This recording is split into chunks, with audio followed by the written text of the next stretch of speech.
Kumusta kayong lahat, aking minamahal na pamilya ng Pag-asa? May isang bagay akong ibabahagi sa iyo ngayon na napakalalim at napakalakas na maaaring baguhin ang takbo ng iyong buhay magpakailanman. Naranasan mo na ba ang pakiramdam na para bang kinain ka na ng kadiliman ng kawalan ng pag-asa? Yung tipong kahit anong pilit mo, hindi mo na makita ang liwanag sa dulo ng lagusan.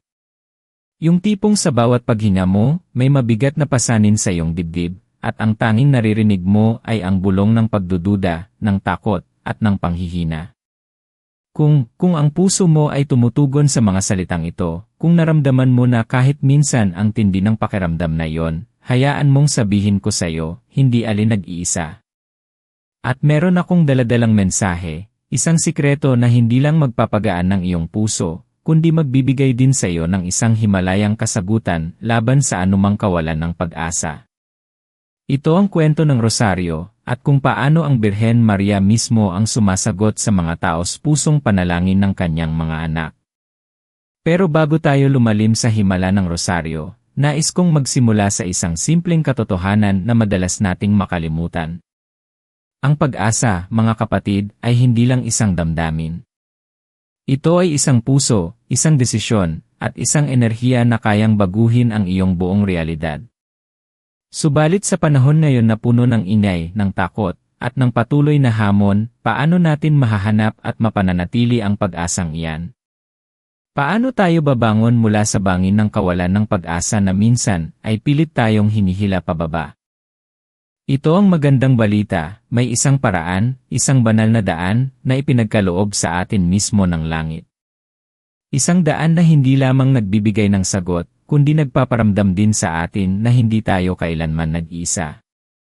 At ito ay nagsisimula sa isang simpleng butil, isang bulong, isang taimtim na panalangin na paulit-ulit mong babanggitin. Iisa-isahin natin kung paano ang mga butil ng Rosaryo ay nagiging mga hakbang patungo sa kalayaan, kung paano ang bawat Aba Ginoong Maria ay nagiging isang pako sa kadena ng iyong pagkalugmok. At kung paano ang ina ng Diyos mismo ang humahawak sa iyong kamay upang gabayan ka pabalik sa liwanag. Nais kong ibahagi sa iyo ang kwento ni Aling Nena. Si Aling Nena ay isang simple at masipag na ina mula sa isang probinsya.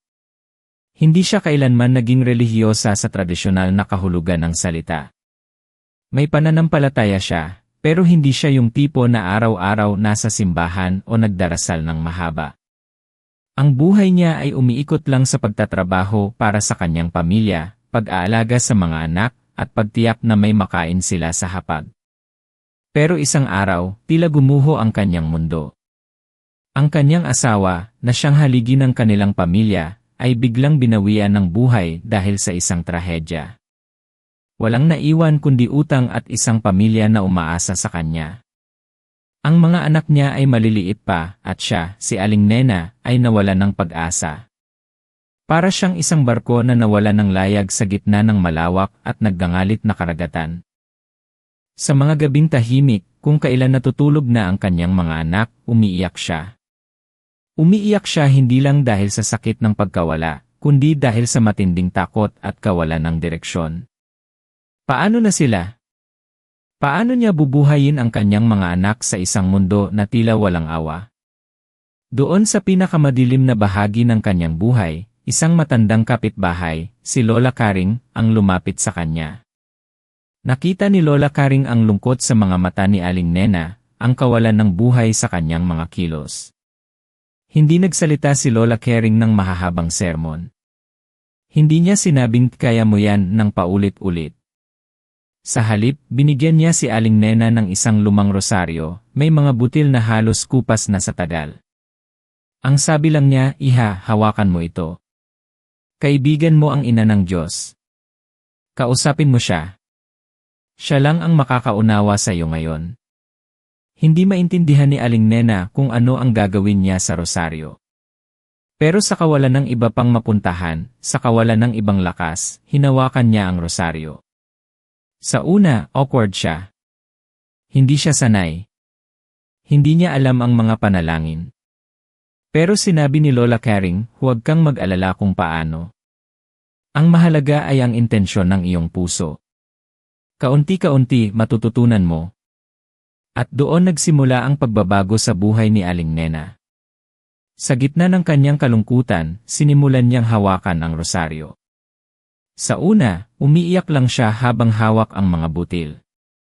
Sa bawat butil, tila lumalabas ang kanyang mga hinaing. Pagkatapos, sinubukan niyang magdasal, kahit pa hindi perpekto ang bawat salita. Ang Aba Ginoong Maria na noon ay parang isang simpleng linya lamang, ngayon ay nagiging isang malalim na bulong mula sa kanyang kaluluwa. Pero dito nagiging interesante ang lahat. Sa bawat pagdarasal ni Aling Nena, may kakaibang pakiramdam na unti-unting lumilitaw sa kanyang puso. Hindi ito agad-agad na kagalakan. Sa simula, kapayapaan lang. Isang katahimikan sa gitna ng unos. Ang kanyang isip, na dati pinupuno ng takot at pag-aalala, ay dahan-dahang lumuluwag. Para siyang nakahanap ng isang ligtas na kanlungan sa gitna ng bagyo. Marahil ay nararamdaman mo rin ang bigat na ito ngayon, ang pagkalito, ang pakiramdam na walang kapangyarihan. Nais kong malaman mo na ang iyong nararanasan ay hindi kakaiba. Maraming tao ang dumadaan sa ganitong pagsubok. Ang kawalan ng pag-asa ay parang isang sakit na sumisipsip sa iyong enerhiya, na nagpapadilim sa iyong pananaw. Ito ay isang bulong sa isip na nagsasabing wala na, tapos na, hindi mo kaya. At ang bulong na ito, ayon sa neuroscience, ay nagdudulot ng pagtaas ng cortisol, ang stress hormone sa iyong katawan. Pinapahina nito ang iyong immune system, pinababagal ang iyong pag-isip, at nagiging sanhi ng matinding pagod. Kapag nakulong ka sa ganitong estado, parang nakakulong ka sa isang rehas na gawa ng sarili mong isip. Ang rosaryo, mga kapatid, ay hindi lamang isang panalangin. Ito ay isang misteryo, isang agham ng kaluluwa, na direktang sumasagot sa mga epekto ng kawalan ng pag-asa sa ating utak at puso. Ito ay isang tool na ginamit ng mga santo at ordinaryong tao sa loob ng daan-daang taon upang labanan ang mga pinakamadilim na puwersa sa buhay. Pero ano nga ba ang sikreto sa likod ng kapangyarihan ng rosaryo? Bakit ito himalayang epektibo laban sa kawalan ng pag-asa? Ang unang dahilan ay ang ritmo at repetisyon. Alam mo ba na ang paulit-ulit na pagbigkas ng mga panalangin, tulad ng Aba Ginoong Maria, o Ama Namin, ay may katulad na epekto sa iyong utak tulad ng meditation. Kapag inuulit mo ang mga salita, nagkakaroon ng isang ritmo. Ang ritmo na ito ay nagpapakalma sa iyong nervous system. Bumaba ang produksyon ng cortisol, at sa halip, nagsisimulang maglabas ng alpha brain waves ang iyong utak, na naugnay sa kapayapaan at relaxation. Kung kaya, sa bawat butil na hinahawakan mo, sa bawat panalangin na binibigkas mo, ay para kang lumalabas sa isang maingay na syudad at pumapasok sa isang tahimik na hardin. Hindi lang ito spiritual, ito ay pisikal at mental. Nagbibigay ito ng agarang relief sa stress na nararamdaman mo. Ikalawa, ang rosaryo ay isang panalangin de nakasentro ade Kristo, ngunit sa pamamagitan ng mga mata ni Maria. Sa bawat misteryo, iniisip mo ang iba't ibang bahagi ng buhay ni Jesus, ang kanyang kagalakan, kalungkutan, kaluwalhasyan, at liwanag. Ang pagmumuni-muni sa mga pangyayaring ito ay nagbibigay sa iyo ng perspektiba. Nakikita mo na kahit ang anak ng Diyos ay dumaan sa matinding pagsubok, sa pagdurusa, ngunit nanatili siyang matatag at puno ng pag-asa. Ang ina, ang Birhen Maria, ay naroon sa bawat sandali ng buhay ni Jesus. Siya ang saksi, ang kasama, ang nagbigay ng kanyang sa plano ng Diyos, kahit hindi niya lubos na nauunawaan. Ang pagmumuni-muni sa mga pangyayaring ito ay nagpapalabas ng oxytocin sa iyong utak, ang hormone ng koneksyon at pagmamahal. Dahil dito, nakakaramdam ka ng koneksyon, hindi lang sa Diyos at kay Maria, kundi sa buong sangkatauhan na dumaan din sa paghihirap. Nararamdaman mo na may isang ina na nakakaunawa sa lahat ng iyong pinagdadaanan. Siya, bilang ina ng pag-asa, ay nagbibigay sa iyo ng lakas na humarap sa iyong sariling Gethsemane. Ikatlo, ang rosaryo ay nagbibigay ng sense, progress at accomplishment. Isipin mo, bawat butil na dinadasalan mo ay isang hakbang. Bawat 10 Aba Ginoong Maria ay isang misteryo. At kapag natapos mo ang isang misteryo, may maliit na pakiramdam ng tagumpay. Ang mga maliliit na micro-rewards na ito ay nagpapalabas ng dopamine sa iyong utak, ang chemical na nauugnay sa pleasure at motivation. Kapag pakiramdam mo ay wala kang nagagawang matino, ang rosaryo ay nagbibigay sa iyo ng isang simpleng gawain na maaari mong tapusin, na nagbibigay sa iyo ng pakiramdam ng kontrol at direksyon. Nagiging paalala ito na kaya mong lampasan ang isang bagay, maliit man o malaki. Ito ay nagbibigay sa iyo ng lakas para harapin ang susunod na hamon sa iyong buhay. Ito ang dahilan kung bakit ang rosaryo ay hindi lamang isang religious item, kundi isang mabisang sasakyan patungo sa kapayapaan at pag-asa. Ito ay isang pisikal na representasyon ng iyong pananampalataya, isang tanglaw na kumikislap sa kadiliman. Sa bawat butil, iniinda mo ang sakit, ngunit kasabay nito, ipinapahayag mo ang iyong paniniwala na mayroong higit pa kaysa sa iyong nakikita, na may isang makapangyarihang puwersa na handang tumulong sa iyo. Balikan natin si Aling Nena. Nang magsimula siyang magdasal ng rosaryo, hindi niya agad naintindihan ang lahat ng ito. Ang alam lang niya, may isang bagay na nagbabago sa loob niya. Ang dating matinding takot ay unti-unting napapalitan ng isang mahinang ilaw, isang pag-asa na hindi niya maintindihan kung saan nanggagaling. Natuto siyang magdasal habang nagtatrabaho, habang naglalakad, habang nagluluto. Ang rosaryo ay naging extension ng kanyang kamay, at ang panalangin ay naging ritmo ng kanyang puso. Dahil sa panalangin, nagkaroon siya ng kalinawan. Natuto siyang maghanap ng solusyon sa halip na magpatalo sa problema. Nakahanap siya ng mga maliliit na trabaho. Naging mas matatag siya para sa kanyang mga anak. Ang mga pagsubok ay hindi nawala, pero ang kanyang paraan ng pagharap ay nagbago. Nakakatuwang isipin, di ba? Na ang isang simpleng bagay tulad ng rosaryo ay may ganitong kapangyarihan. Ito ay nagpapakita na ang mga himala ay hindi lang nangyayari sa malalaking kaganapan, minsan, nagsisimula sila sa mga maliliit na kilos ng pananampalataya, sa isang tahimik na bulong sa puso.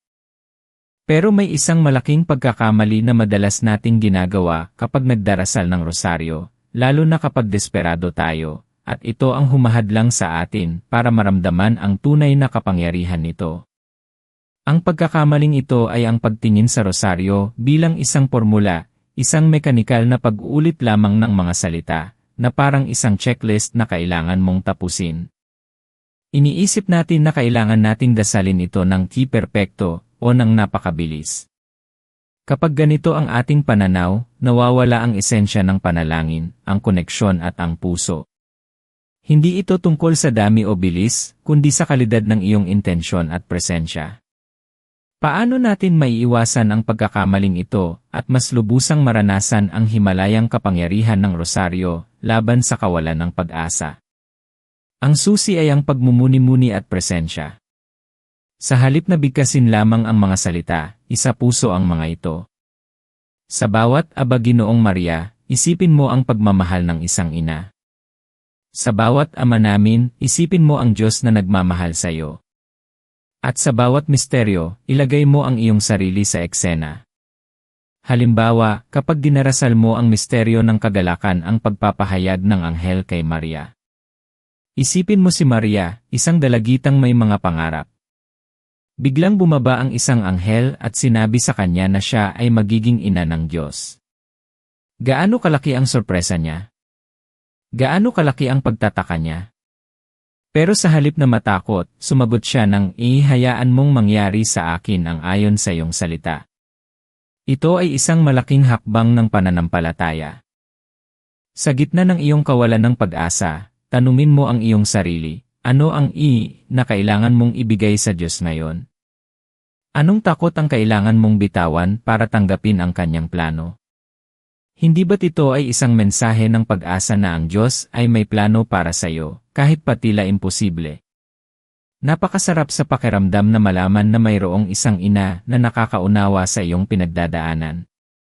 Siya, na dumaan din sa kalungkutan ng pagkawala ng kanyang anak, ay may kakayahang damayan ka. Hindi niya ipinapangako na mawawala ang lahat ng problema mo, pero ipinapangako niya ang kanyang presensya. At minsan, iyan lang ang kailangan natin, ang pakiramdam na may kasama tayo. Maraming beses sa aking buhay, dumaan din ako sa mga panahon na tila walang sagot ang mga tanong ko. Mga sandali na gusto ko na lang sumuko. Pero sa mga sandaling iyon, ang rosaryo ang naging sandalan ko. Natatandaan ko pa, may isang pagkakataon na halos hindi ko na makita ang saysay ng aking pinagsisikapan. Pakiramdam ko, lahat ng ginagawa ko ay walang kabuluhan. Sa gitna ng aking kalituhan, humawak ako sa rosaryo. Sa bawat butil, pinilit kong isuko ang aking mga alalahanin kay Maria. Hindi ko inasahan na agad-agad magbabago ang sitwasyon, pero ang nangyari, nagbago ang puso ko. Nagkaroon ako ng kalinawan ng isip, isang bagong perspektiba, at ang lakas na ipagpatuloy ang laban. Ito ang himala ng rosaryo, hindi nito binabago ang sitwasyon, kundi binabago nito ang ikaw, na siyang magbabago sa sitwasyon. Huwag kang mag-atubiling ibahagi sa komento kung saan ka nanonood at kung ang mensaheng ito ay tumatagos sa kaibuturan ng iyong puso. Mahalaga ito sa akin upang mas maintindihan natin ang ating pamilya dito at makagawa pa ng mas marami pang makabuluhang nilalaman. Ang iyong mga karanasan ay maaaring maging inspirasyon para sa iba.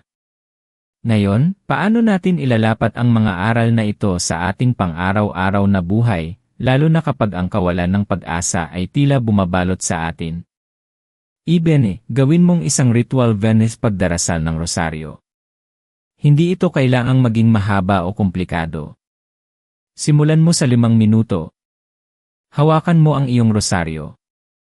Pumili ka ng isang misteryo.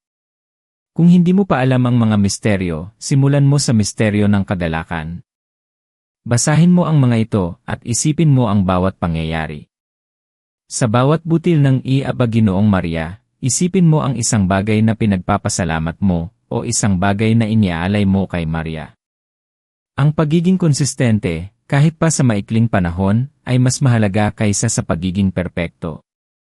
Ito ay parang pagtatanim ng isang binhi, sa bawat araw na dinidiligan mo, unti-unting lumalaki at nagbubunga.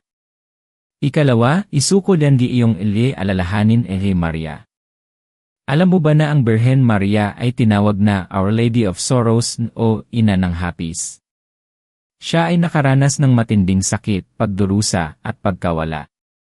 Dahil dito, siya ang pinakamahusay na makakaunawa sa iyong pinagdadaanan. Huwag kang matakot na ibuhos ang lahat ng iyong takot, lungkot, at kawalan ng pag-asa sa Kanya. Sabihin mo sa Kanya ang lahat ng nasa puso mo, na parang kinakausap mo ang iyong sariling ina. May kapangyarihan sa pagpapahayag ng iyong mga pasanin. Hindi mo kailangang dalhin ang lahat mag-isa. Ibigay mo sa Kanya ang mga ito, at hayaan mo siyang maging tulay mo sa Diyos. Tandaan ang sinabi ni Jesus sa Juan 11:27, narito ang iyong ina. Hindi lang ito sinabi ni Jesus kay Juan, kundi sa ating lahat. Si Maria ay ang ating espiritual na ina. Ikatlo, tingnan yan ni Rosario bilang isang paglalakbay, hindi isang destinasyon. Ang buhay ay puno ng pagtaas at pagbaba. May mga araw na pakiramdam mo ay malapit na ang himala, at may mga araw na pakiramdam mo ay mas malalim ka pa sa dati. Ang rosaryo ay hindi isang magic wand na biglang magpapakawala sa iyo sa lahat ng problema. Sa halip, ito ay isang sasakyan na magdadala sa iyo sa gitna ng unos ng may kapayapaan at pananampalataya. Sa bawat pagdarasal, binibigyan ka nito ng lakas, ng kagalakan, ng pag-asa na kailangan mo para ipagpatuloy ang iyong laban. Ito ay isang proseso ng pagbabago, isang unti-unting paghubog ng iyong kaluluwa. Maaaring may nagtatanong ngayon sa sarili, pero paano kung hindi ko nararamdaman? Paano kung paulit-ulit lang ang mga salita, at hindi ko naman naiintindihan? Normal na maramdaman iyan. Hindi ka nag-iisa. Pero tandaan mo, ang pananampalataya ay hindi palaging nakabatay sa damdamin. Ito ay nakabatay sa desisyon at pagtitiwala. Tulad ng isang magulang na nagbibigay ng payo sa kanyang anak, hindi palaging naiintindihan ng anak ang lahat, pero sa tiwala sa magulang, susunod siya. Ganito rin tayo sa ating pananampalataya. Kahit hindi mo nararamdaman, patuloy kang magdasal. Patuloy kang lumapit. Ang gawa ng pagdarasal mismo ay isang gawa ng pananampalataya. At sa pagpapatuloy mo, ang damdamin ay susunod. Ang biyaya ay darating. Minsan, ang kawalan ng pag-asa ay sanhi ng mga malalim na sugat mula sa nakaraan, o mga takot sa hinaharap na hindi natin kontrolado. Ang rosaryo ay nagbibigay sa atin ng anchor sa kasalukuyan. Kapag nagdarasal ka, napipilitan kang maging present. Hawak mo ang mga butil. Binibigkas mo ang mga salita. Minumuni-muni mo ang misteryo. Sa sandaling iyon, wala kang iniisip na kahapon o bukas. Ikaw ay naroroon, kasama ang Diyos at ang mahal na ina. At sa presensya ng banal, naroon ang kapayapaan. Naroon ang pag-asa. Isipin mo ang iyong sarili, ilang linggo o buwan mula ngayon. Kung ngayon, pakiramdam mo ay nakakulong ka sa isang madilim na selda ng kawalan ng pag-asa, ano kaya ang mangyayari kung sa bawat araw ay mayroon kang isang bagong susi? Ang rosaryo ang mga susi na iyon. Hindi ito nangangako na agad-agad bubukas ang pinto, pero binibigyan ka nito ng mga tuol, ng lakas, at ng pag-asa upang unti-unting buksan ang mga kandado. Alam ko na sa puso ng bawat isa sa atin, mayroong isang malalim na pagnanais para sa kapayapaan at kaligayahan. Ikaw ay nilikha para sa isang layunin, isang pambihirang layunin. Ang kawalan ng pag-asa ay isang magnanakaw na nagnanais na agawin sa iyo ang iyong pagpapahalaga sa sarili, ang iyong halaga. Pero hayaan mong sabihin ko sa iyo, ikaw jay mahalaga. Ang iyong buhay ay may saysay. Ang iyong mga laban ay hindi walang kabuluhan. Ang bawat pagsubok ay isang pagkakataon para sa paglago, para makilala ang iyong sarili ng mas malalim, at para makita ang kapangyarihan ng Diyos na gumagana sa iyong buhay. At sa lahat ng ito, ang Birhen Maria ay naroon, isang ina na nagmamahal sa iyo ng walang pasubali. Ang rosaryo ay hindi lang isang bagay na pangrelihiyon na ipinapasa sa mga henerasyon. Ito ay isang buhay na sandata laban sa kadiliman, isang tulay patungo sa ilaw, isang yakap mula sa langit kapag pakiramdam mo ay nag-iisa ka. Ang iyong potensyal ay mas malaki kaysa sa iyong naiisip. Ang iyong kwento ay hindi pa tapos. Ang pinakamahusay sa iyo ay darating pa. Mayroon kang lahat ng kailangan mo sa loob mo, at sa tulong ng Birhen Maria, ang anumang kawalan ng pag-asa ay maaaring maging simula ng isang himalayang pagbabago. Sa sandaling ito, nais kong mag-alay tayo ng isang taimtim na panalangin. Hayaan mong magkaisa ang ating mga puso, kung saan ka man naroroon, at humingi tayo ng gabay at kapayapaan mula sa ating mahal na ina. O mahal na Birhen Maria, ina ng Diyos at ina naming lahat, lumalapit kami sa iyo ngayon nang may mga pusong puno ng pag-asa at pagtitiwala. Sa mga sandali ng kawalan ng pag-asa, sa mga oras na pakiramdam namin ay nawawala kami sa gitna ng dilim, hinihiling namin ang iyong mapagmahal na pamamagitan. Ikaw na nakaranas ng matinding kalungkutan sa buhay mo, ikaw na nakatayo sa paanan ng krus, lubos mong nauunawaan ang aming mga pasanin, ang aming mga takot, at ang aming mga hinanakit. Ina, ipanalangin mo kami. Ipanalangin mo ang lahat ng nagdurusa sa kawalan ng pag-asa, sa depresyon, sa kalungkutan, at sa anumang uri ng pasanin sa puso. Hilingin mo sa iyong anak, si Hesukristo, na ipadala ang kanyang banal na espiritu upang bigyan kami ng kapayapaan na lumalampas sa lahat ng pag-unawa. Naway ang bawat butil ng rosaryo na aming dinadasal ay maging isang hagdan patungo sa kapayapaan, isang bulong ng pag-asa sa aming mga kaluluwa, at isang matatag na pako sa anumang kadena ng kawalan ng pag-asa na gumagapos sa amin. Ina, yakapin mo kami sa iyong mapagkalingang bisig. Damhin namin ang iyong presensya sa bawat paghinga namin. Tulungan mo kaming makita ang liwanag sa dulo ng lagusan, kahit na tila malabo pa ito ngayon. Ibigay mo sa amin ang lakas na bumangon muli sa bawat pagkakataon na kami ay nadarapa. Bigyan mo kami ng pananampalataya na kahit na ang pinakamadilim na gabi ay hahantong sa isang maliwanag na umaga. Pinupuri ka namin, mahal na ina, sa iyong walang hanggang pagmamahal at pagkaunawa. Nagpapasalamat kami sa iyong walang humpay na pamamagitan. Naway ang iyong rosaryo ay maging aming sandata, aming kalasag, at aming tanglaw sa paglalakbay na ito. Ipinagkakatiwala namin ang aming sarili sa iyo, ang aming mga pamilya, ang aming mga pangarap, at ang lahat ng aming pagsubok. Gawin mo kaming mga instrumentong puno ng pag-asa para sa iba. Sa pangalan ni Jesus, ang iyong anak, at aming Panginoon, at sa iyong mapagmahal na pamamagitan. Amen. Maraming salamat sa iyo, aking kaibigan, sa paglalaan ng iyong oras upang pakinggan ang mensaheng ito. Sana ay nadama mo ang kapayapaan at pag-asa na ninais kong ibahagi sa iyo. Kung ang videong ito ay pumukaw sa iyong puso, kung ito ay nagbigay sa iyo ng kahit kaunting liwanag, huwag kang mag-atubiling i-like at ibahagi ito sa mga taong sa tingin mo ay nangangailangan din ng mensaheng ito. Mag-subscribe ka rin sa channel na ito at pindutin ang notification bell para hindi mo makaligtaan ang mga susunod pa nating mga nilalaman na magbibigay ng inspirasyon at pagbabago sa iyong buhay.